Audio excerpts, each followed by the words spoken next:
Hi, friends. This is a meditation on death. I know, not the kind of theme that we often associate inspiration with, but I think there's great value and there's something very precious about facing this theme heads on. So we're going to look at the experience of the death of a loved one, the idea of facing your own mortality and temporality, look at some questions about does your individual subjective consciousness continue beyond this physical body's existence. And I've not really prepared for this. I don't have any notes, any structure to it, because I don't think death or the experience of death ever finds us in a place where we prepared for it. Even if you have a loved one who's had a terminal illness where the expectation of death is there, the actual event in which a loved one passes away is something that always surprises us, is always larger than our capacity to comprehend. So I wanted to kind of keep that aspect of the experience, even in my meditation of this theme. I wanted to keep that alive. So let me begin with a memory of my own first experience of the death of a loved one and kind of go from there. The first time I really encountered this experience was on my 11th birthday. We were actually preparing for a little party for friends and family to come around in the afternoon. I got the eats and the cakes all out, and then the doorbell rang. I was excited because I expected friends to arrive as my mom and myself walked to the door, and as we opened it, there was a man in military clothing and an acquaintance from church, and she very quickly escorted me back to my room. I didn't know what was happening at that moment, but even through the closed room door, I heard the wailing, the weeping of my mom. And you know that that kind of experience, I can be back in that moment just like that, because it's not the kind of experience that we just get over. It's not the kind of experience that we just interpret and make it part of our story. It is far too real to just fit into our narratives. I think it's the philosopher Lacan who spoke of the real as the unspoken. It's an event that's so real that it doesn't fit into our framing and our stories. And that's why these kind of experiences, when we remember them, we return back to that rawness, that same emotion, because they defy interpretation. They defy our contextualization. Another philosopher, Jean-Luc Marion, spoke about saturated phenomena, and what he meant by it are the kind of events, the kind of experiences that saturates and overwhelms us. It's more than our capacity to process. It's the kind of experience that transgresses the boundaries of language and logic. It's not the event that we ever fully grasp or come into control of, but it's the kind of event that grasps us. Anyway, so as I sat in my room, hearing my mom weeping, I just asked the Lord what happened, and I never, up to that stage in my life, heard, and what I mean by heard is just the internal voice so clearly saying, Eugene, your brother is dead, he is with me. I wept. I immediately asked the Lord, can I send him a message? I just wanted to tell my brother that I love him.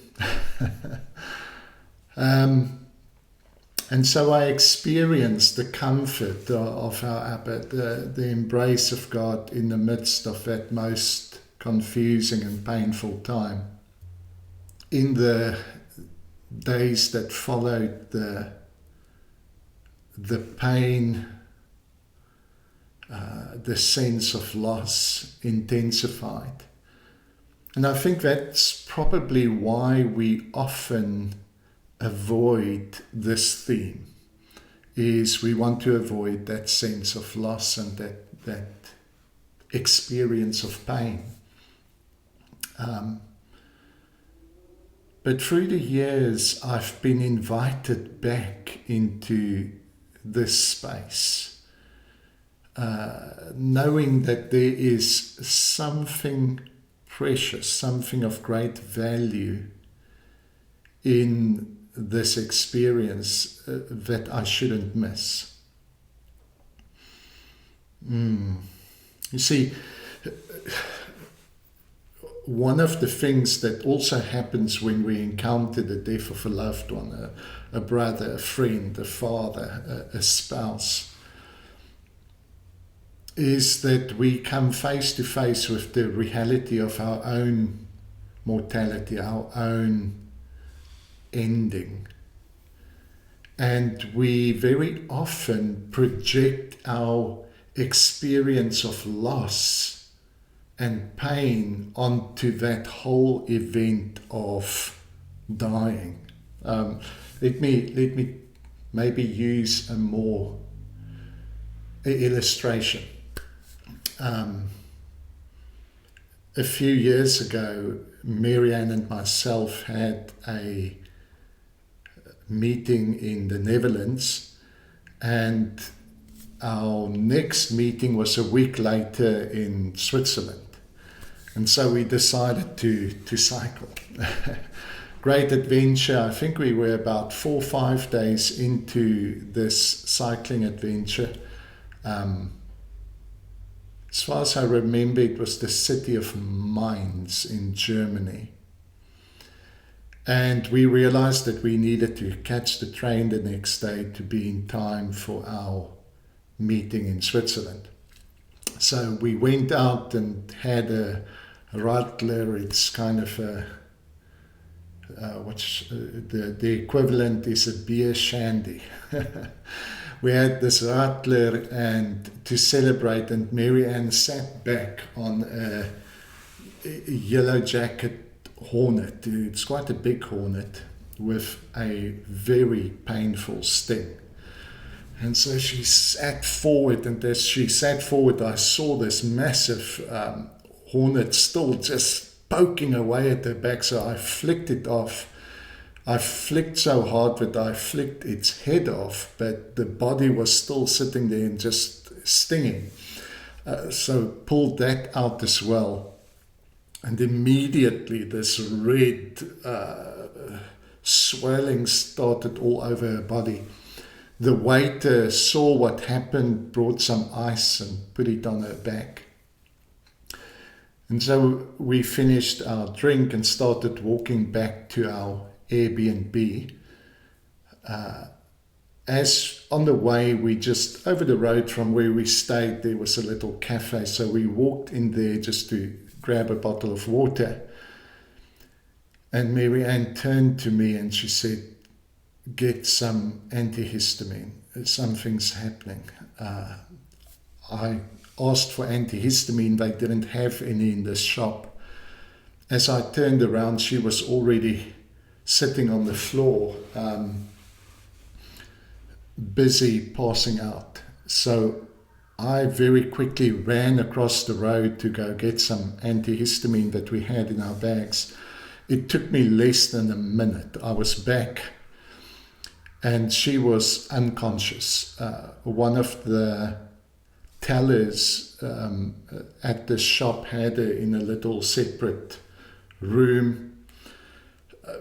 She was unconscious, and as I came in, she was actually calling to her, come back, and we sat her up. I put the antihistamine tablets in her mouth, tried to put some water in her mouth, and for a moment she regained consciousness, and she was pressing with her hands as if she came from a three-dimensional world into this two-dimensional world. Thankfully, the emergency services were just around the corner. They arrived within a minute or two after that, administered some adrenaline, the EpiPen, put her in the ambulance. I sat in the front, went to the hospital, had to go through all the paperwork to get her admitted, but thankfully they were attending to her in emergency services. About half an hour later, I was allowed into the room where she was, and I remember saying, wow, well, she first said to me, I was gone. And I said, yes, I know you lost consciousness. And she said, no, I was gone. And in that moment, I realized that she wasn't just unconscious, that she was on the way out. And when I realized what she was saying, I said, where were you? What happened? Who was there? I had so many questions. And she said, I was in the most beautiful experience. In fact, she started telling me that as she was falling into unconsciousness, what she felt was just these layers of love wrapping around and swirling around, and it's not as if she was in a different location, but rather another dimension, which is right here, where the reality and the essence of everything became more vivid. The colors, the experience of love specifically was tangible. My next question was, who was there?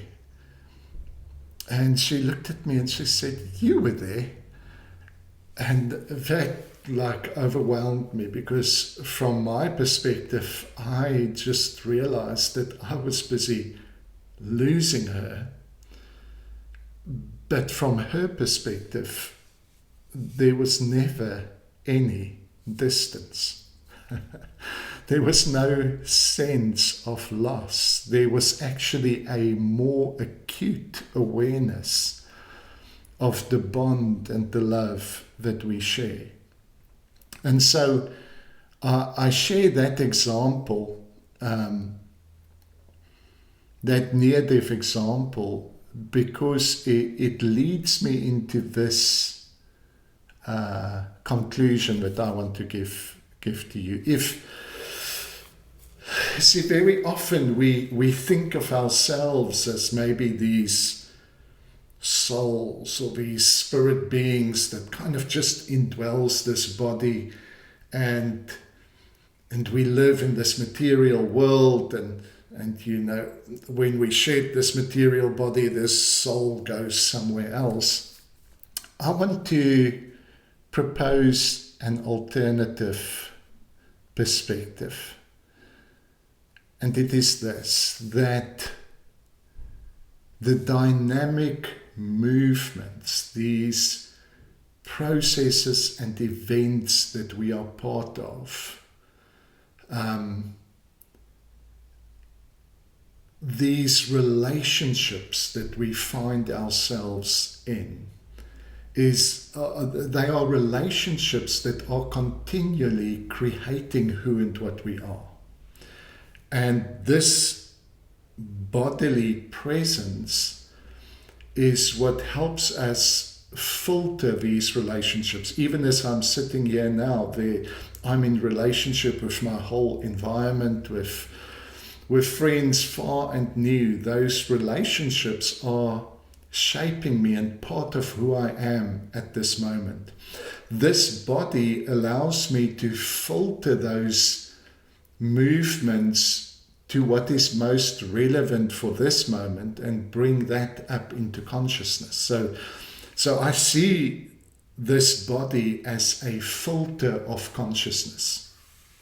In other words, the world is not deprived of relational movements. The world is not empty of consciousness and then just these little human beings have got consciousness everywhere. But rather, our whole cosmos is saturated in a presence that Colossians, the beautiful text in Colossians speaks about Christ as the one in whom all things consists. So instead of imagining God as some separate entity, the stunning vision of this author of Colossians is that God is the essence of all things, that in him all things consists.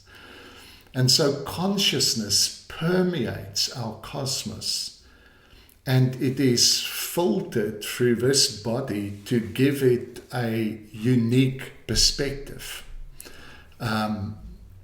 So within you, within me, God finds a unique perspective, an experience that he cannot have anywhere else but in and through you.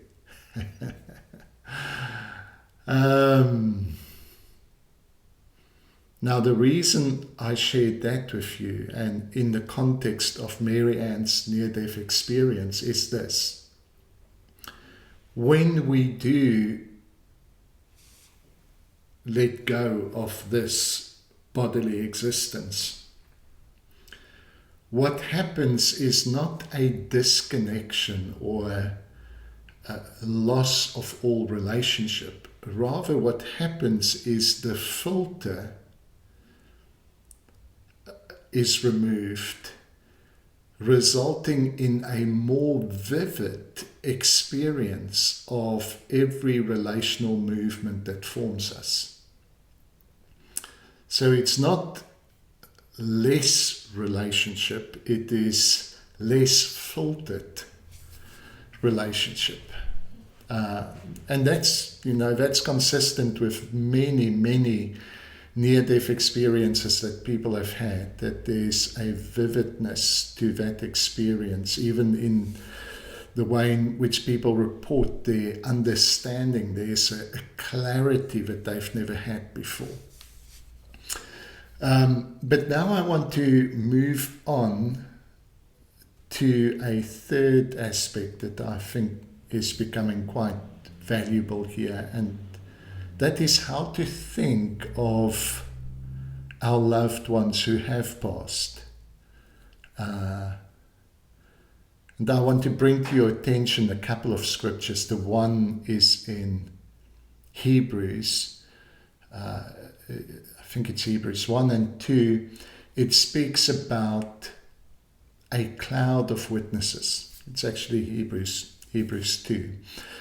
Those who have passed away, what this author envisions is not that they are totally disconnected from our lives, but rather that they are still witnesses, that somehow they are still related and involved in our ongoing adventure. Yeah, now that's a beautiful vision. I remember years ago we were with a minister in Scotland, and he was in a beautiful little parish church, but it was an ancient church, and so even in the walls of this church there were skulls, and some of them carved and some real skulls. And as many of these parishes, they had the cemetery just outside the church building. And so I spoke to him and asked, what was this obsession with death in early Christianity? Because it's all over.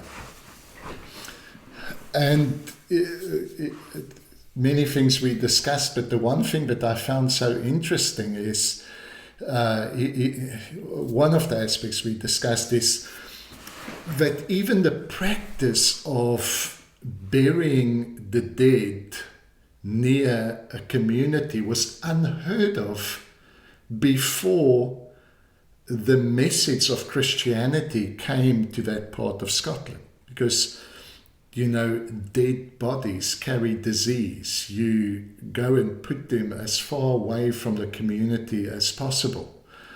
But when the message of Christianity came into that part of Scotland, there was this renewed understanding, and not just Scotland, England, or that whole area.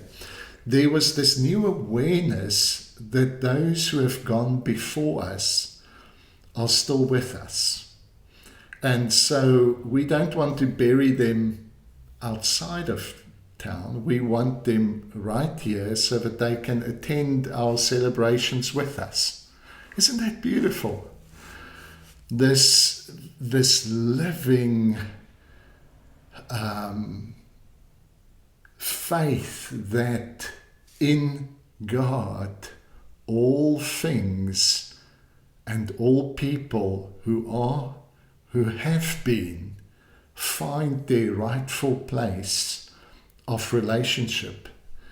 And that means that even our relationship with them continues, albeit in a new form, it continues. One of the most prevalent questions, a question that we always ask when we speak to friends or family who have just lost a loved one, almost the first thing they would say in that state of raw grief is, can I still speak to them? I want to assure you that you can. Some people might say, doesn't the Bible warn us about, speaking to the dead? Of course, I'm not speaking about some weird cultic ritual in which you summon the dead. I'm speaking about the very natural relationship that you've had with that person that now continues in a new form. You see, the same author that speaks in Colossians, in the beginning of Colossians, that says, in Christ all things, visible and invisible, consists and find their existence, continues later in that same chapter saying, and this is the mystery, that Christ, this one in whom the universe exists, is in you. So it's this paradoxical, mutual indwelling that means that neither God nor our loved ones are far at any moment or at any place. That in God, relationship becomes the most present and continuous experience.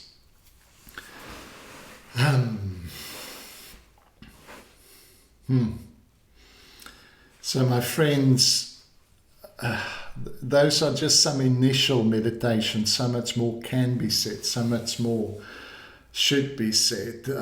One of the things that I want to mention, last thing that's in Hebrews, is the way in which the author summarizes the whole achievement of Christ in chapter 2, in that he conquered death. Now, he did not conquer death by avoiding death.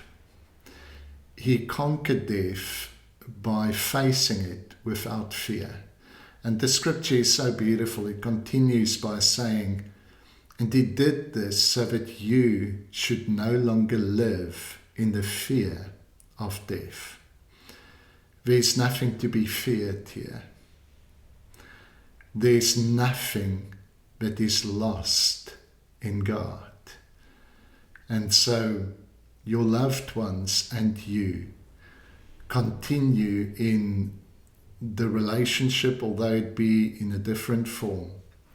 This is the intuition and the faith of these writers. That the uniqueness of your subjective experience of this world continues in another form, even beyond this physical body. Bless you, friends. Bye-bye.